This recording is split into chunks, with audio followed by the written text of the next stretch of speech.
Do people actually like me? It's a question that lingers in the back of our minds more often than we'd like to admit. Whether we're at a party, a work event, or just hanging out with friends, the thought can creep in unexpectedly. The mystery of the liking gap. This phenomenon isn't just a fleeting thought, it's a deeply ingrained part of our social psyche. We often find ourselves second-guessing our interactions, replaying conversations in our heads, and wondering if we left a good impression. Have you ever left a conversation wondering, do they even like me? You're not alone.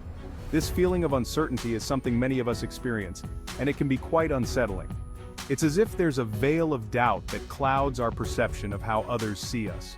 We humans are notoriously bad at judging how others feel about us. Our minds are wired to focus on the negative, to pick apart our own words and actions, and to assume the worst. This self-critical nature can lead to a distorted view of our social interactions. This is called the liking gap. It's a term coined by researchers to describe the discrepancy between how much we think people like us and how much they actually do. It's a gap that can have a significant impact on our self-esteem and social confidence. It's the difference between how much we think people like us and how much they actually do. Often, we underestimate the positive impressions we leave on others. We might think we're awkward or boring while others see us as engaging and interesting. Guess what? The gap is real. Studies have shown that this isn't just a figment of our imagination. Researchers have found consistent evidence that people tend to underestimate how much others enjoy their company, and it's usually in our heads. The liking gap is largely a product of our own insecurities and self-doubt. We project our fears onto others, assuming they see us in the same critical light that we see ourselves. Research shows we consistently underestimate how much others enjoy our company. This means that the people around us are likely having a much better time with us than we give ourselves credit for. We're tougher on ourselves than anyone else. Our inner critic can be relentless, constantly pointing out our perceived flaws and mistakes. This harsh self-judgment can prevent us from seeing the positive impact we have on others. This isn't just some quirky human thing. The liking gap has been observed across different cultures and social settings.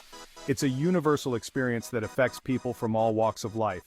The liking gap has real consequences. It can make us doubt ourselves, hold back in social situations, and miss out on meaningful connections.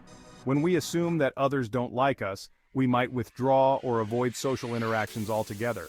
It can make us doubt ourselves, hold back in social situations, and miss out on meaningful connections. This self-imposed isolation can lead to feelings of loneliness and a lack of social fulfillment. The good news is, understanding the liking gap is the first step to overcoming it. By recognizing that our fears are often unfounded, we can start to challenge our negative self-perceptions and build more confidence in our social interactions. So let's dive in and uncover why we struggle to see ourselves through others' eyes. By exploring the science behind the liking gap, we can learn to appreciate the positive impact we have on others and build stronger, more fulfilling relationships. The experiment that proved it: you're more likable than you think. Have you ever walked away from a conversation wondering if the other person liked you, or maybe you felt like you didn't make a good impression? Well, you're not alone. Many of us have these doubts, but science has some reassuring news. Here's the thing about the liking gap. It's been scientifically proven. The liking gap is the difference between how much we think others like us and how much they actually do. It's a fascinating phenomenon that has been the subject of various studies. In a clever study, researchers paired up strangers for conversations. These weren't just any conversations, they were designed to be engaging and meaningful, allowing participants to share personal stories and experiences. Afterward, they asked each person how much they thought their partner liked them. This was a crucial part of the experiment, as it tapped into the participants' self-perceptions and insecurities. They also asked how much they themselves liked their partner. This helped researchers understand the mutual perceptions and how they aligned or differed. The results? People consistently underestimated how much their conversation partners liked them. This was a surprising finding, as it revealed a common tendency to undervalue our social appeal. This pattern held true across different ages, backgrounds, and even when people were told about the liking gap beforehand. It seems that no matter how much we know about this phenomenon, we still fall into the same trap. Another study followed college freshmen over their first semester. This period is often filled with social anxiety and the pressure to make new friends, making it a perfect setting to study the liking gap. They rated their own likability among their dorm mates. This self-assessment was compared to how their dorm mates actually felt about them. Guess what? They consistently underestimated their standing in the group. Despite their efforts to fit in and be liked, they didn't realize how successful they actually were. Their perceptions were way off from how much their dorm mates actually liked them. This gap in perception can lead to unnecessary stress and self-doubt. These studies tell us something crucial: our social radars are a bit off. We often misjudge how others perceive us, leading to a distorted view of our social interactions. We're often blind to our own likability. This blindness can prevent us from forming deeper connections and enjoying our social lives to the fullest. Why? Let's explore some reasons. One reason is that we tend to focus on our own flaws and mistakes during conversations, magnifying them in our minds. Another reason is that we often don't receive direct feedback about how others feel, leaving us to guess, and often guess wrong. Additionally, social anxiety can cloud our judgment, making us more critical of ourselves than others are. Understanding these reasons can help us be kinder to ourselves and more confident in our social interactions. Feeling unliked. The social and emotional toll of the liking gap. The liking gap isn't just an interesting quirk, it's a phenomenon that can deeply affect our social interactions and emotional well-being. It has real consequences for how we navigate the world and how we feel about ourselves. When we believe that others don't like us as much as we like them, it can create a sense of disconnection and self-doubt. When we underestimate how much others like us, we might hesitate to reach out, share our true selves, or pursue relationships.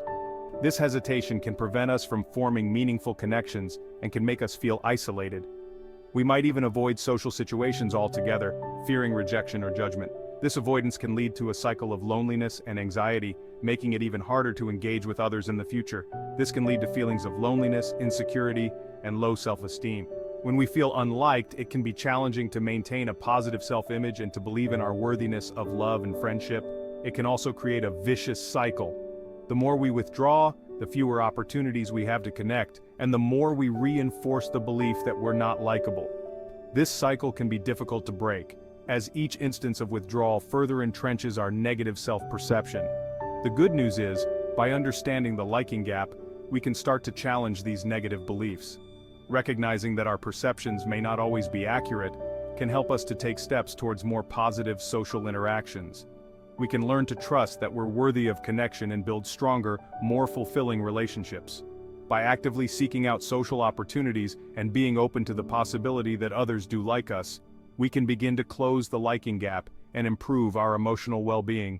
It's important to remember that everyone experiences moments of self-doubt and insecurity. By being kind to ourselves and giving ourselves the benefit of the doubt, we can foster a more positive self-image and create a more supportive social environment.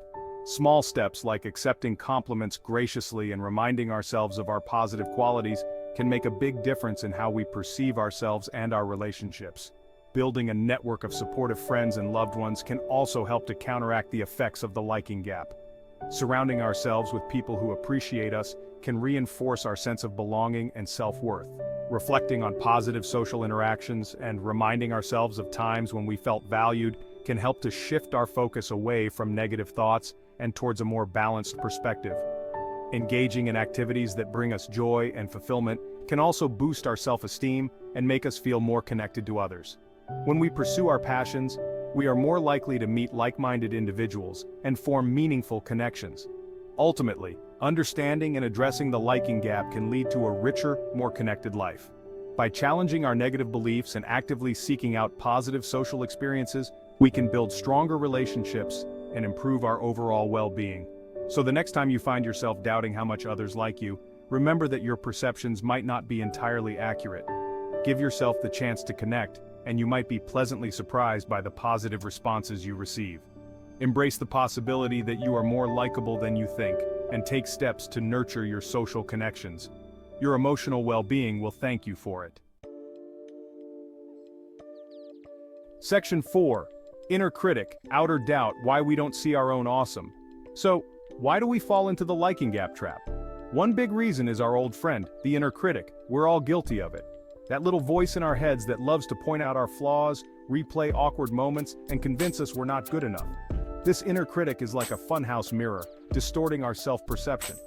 We end up focusing on our perceived shortcomings and minimizing our positive qualities. The problem is we often project these insecurities onto others. We assume they see us the same way we see ourselves. We imagine they're noticing our every fumble and judging our every word. But here's the thing, most people are too busy worrying about their own insecurities to even notice ours. Section 5. The unspoken truth. Why people rarely tell you what they really think.